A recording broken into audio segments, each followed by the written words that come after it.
Welcome everyone to the Voices of Enablement by GTM Buddy, an interview series focusing on key issues affecting the enablement community today. This season's theme is clear and the present danger of the economic recession and sales enablement struggle for survival.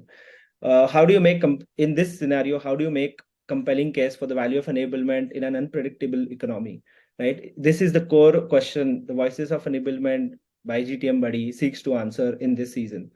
Tune in to hear great stories from leaders, enablers on how do you secure senior executive support, raise sales productivity for your sales team, drive commercial success in a volatile economic environment.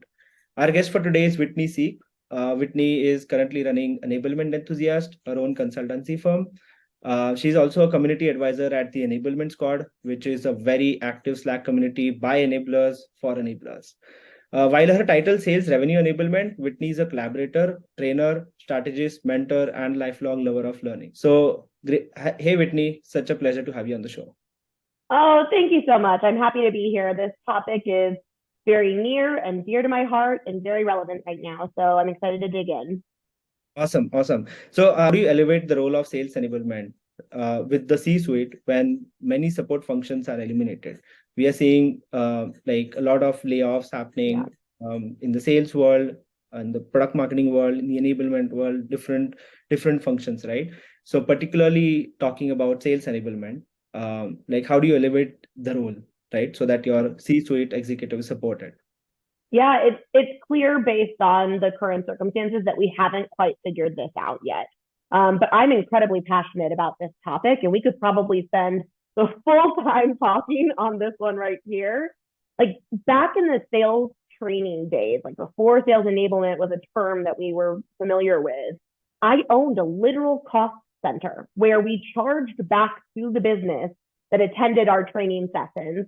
That would cover our external vendor IP, the trainer process that all the delivery specialists went through, and hence our salaries, right? So like it started as a cost center, and a lot of the leaders that are in the space today remember that time period because that's when they were getting started in it.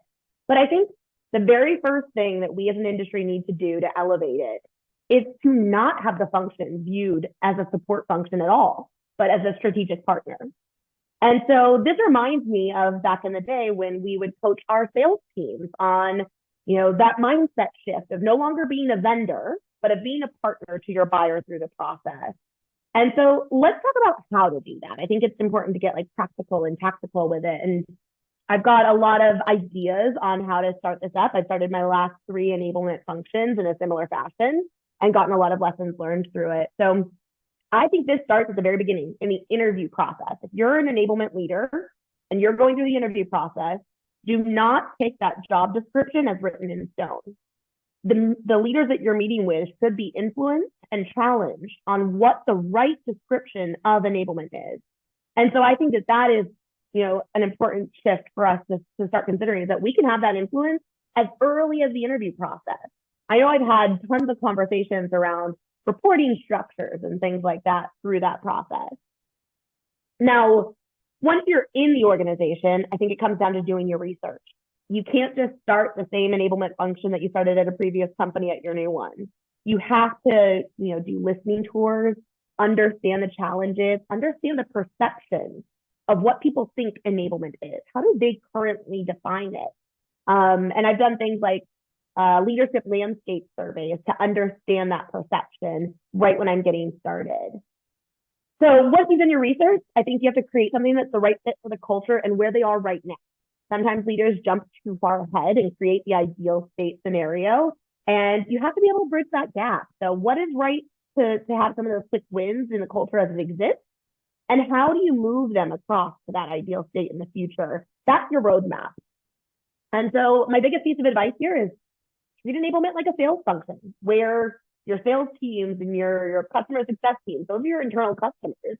And if you do that, that creates this different vision of how you're starting the function. You're doing things like marketing. You're getting people excited for your programs. You're doing drip campaigns of information so that you're top of mind for the sellers. You are creating an operating rhythm for yourself where it's like a sales process and you're working in the business and on the business at the same time. And if you think of it like sales, this is where, you need to understand who are the aspirational companies. If your CRO always saying like, we need to be the next Snowflake, well, then you better know what the enablement team at Snowflake looks like, because that's going to help you build your business case. If your head of CS being like, that's not how we did it at Zendesk, if you keep hearing that, you should know exactly what the enablement team was like at Zendesk. You can help bridge the gap and speak their language as to what the similarities are or why things are different. And so I think those are really important things. And if you're an individual contributor listening to this and it's not something where you feel like you've got that level of influence, like a leader starting a function, know that you can manage up. I've had incredible team members on my teams when I've started functions that are closer to some of the perspectives that have influenced how to start the function. So ask those tough questions of your leader. If you're feeling like it's more reactive, they might have only worked at reactive enablement teams. And so by you managing up, you can have a huge influence there too. Why do you think like the sales or the revenue enablement is critical for the organizational success, right?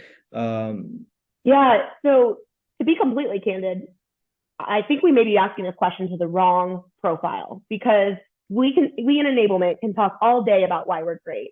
I would love to hear how revenue leaders respond to that question, because that tells us the reality of what we're facing. Like, I want to hear what CROs think of that, chief customer officers, SVPs of sales. But I can tell you what I've heard from my previous leaders. And like, I have a snippet from a webinar where my previous head of sales said that his job felt exponentially easier with every enablement hire that was brought on. And so I think there are ways that you can influence this. And it all comes down to impact.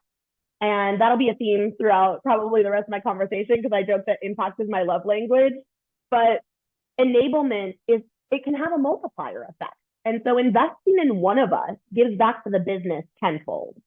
And so you hear often the theme of doing more with less, right? Like that is at the top of every leader's tongue right now, doing more with less. And so how do you get more out of the remaining team? It's by investing in them and by creating additional efficiencies, things that enablement leaders and enablement practitioners do for the business. And so I think that's the real way that we give back. And what we find during this time is that some of these decisions that are being made are very short-sighted. They're reactions to an unknown market shift. And so they're emotionally driven and they're short-sighted, because what's coming next, we've already seen this cycle before. Like, I've seen this game before. I've seen this movie before, where next what's coming is retention challenges and then attrition. And then you've got to onboard people again. And so like, it's this vicious cycle that enablement is in, where like leadership thinks that they're solving a challenge, but they're solving it very short-sighted. And so that's the biggest struggle that we're seeing there. I think the thing that you can do is be an advocate for your team. I think consider the cognitive load of the sales teams and plan your programming within the rhythms that'll lead to a strategic way to impact the organization that you're in right now during this environment. Consider what's going on, the emotional state, how much they can consume before you just dump a lot of new programming on them.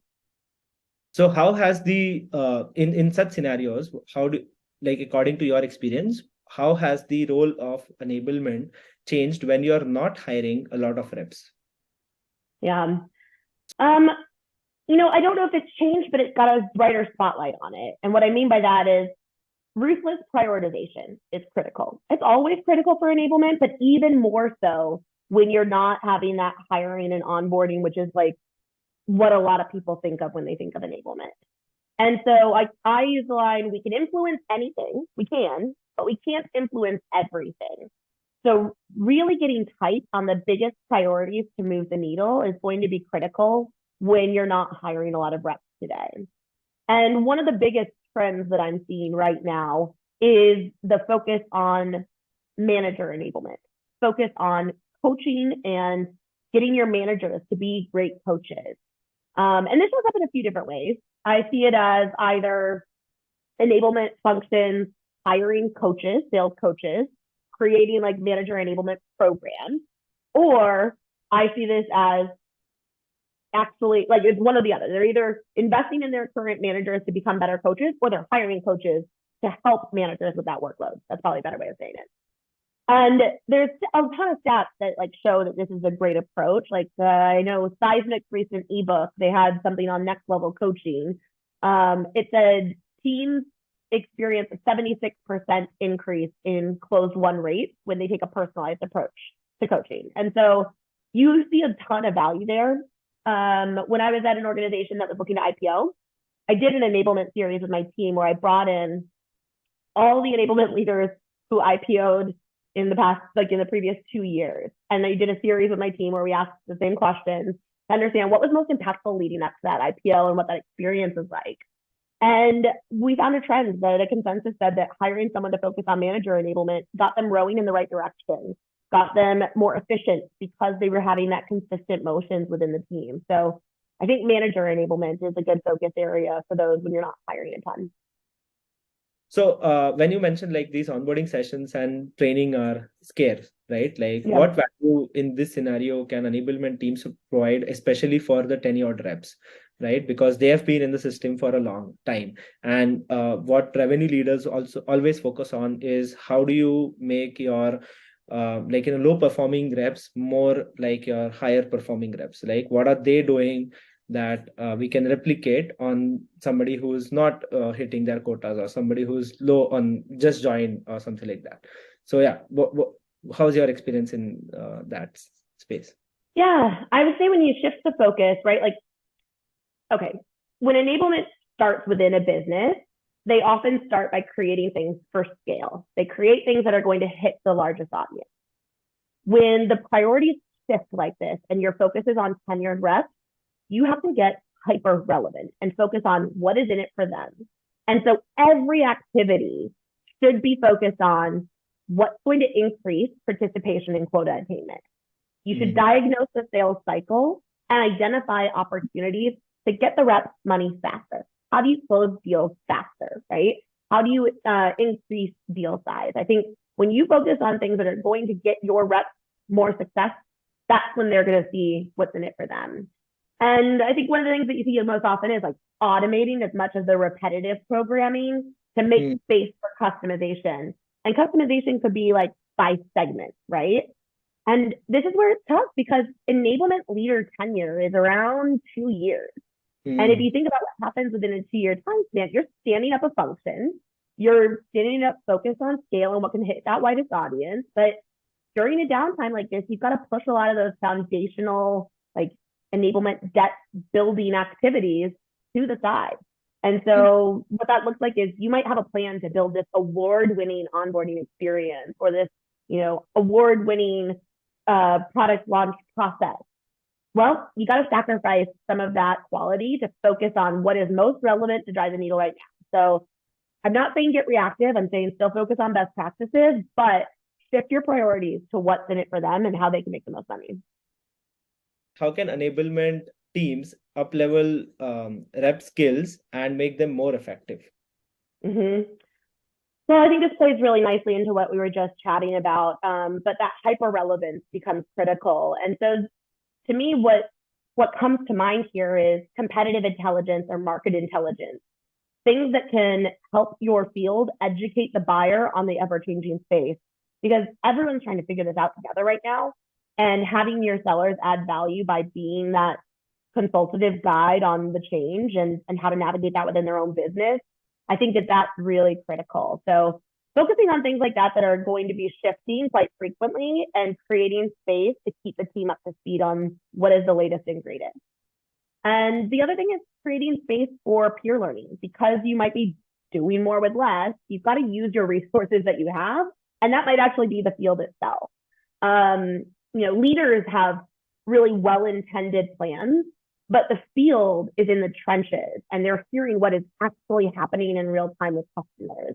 And so you've got to, in enablement, bridge that gap between those layers of individual contributors, the frontline managers, the strategic leaders, And so one way to do that is maybe creating a sales advisory council where you're staying up to speed with the trends that they're hearing, bringing that back to leadership to solve those versus pushing a top-down agenda because they might not be the closest to what's going to drive the impact. So you can help paint that picture there.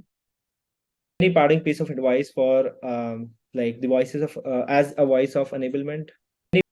Sure. I think the biggest takeaway during this time is this is your time for impact, to demonstrate impact. And you'll find that a lot of folks within the organization may run around like chickens with their head cut off because emotions are high and they're scrambling for silver bullets to solve their pipeline challenges. But have empathy, but don't sacrifice the quality and the enablement programming that you know is needed due to some of those emotional reactions and some of that pressure. It can be hard to just say no to a plethora of ideas that come through, but by focusing on the field and what's best for them and advocating for them, you're going to come off as a really strong champion for your team and a really valuable voice in the room by not just giving in to everything that comes your way.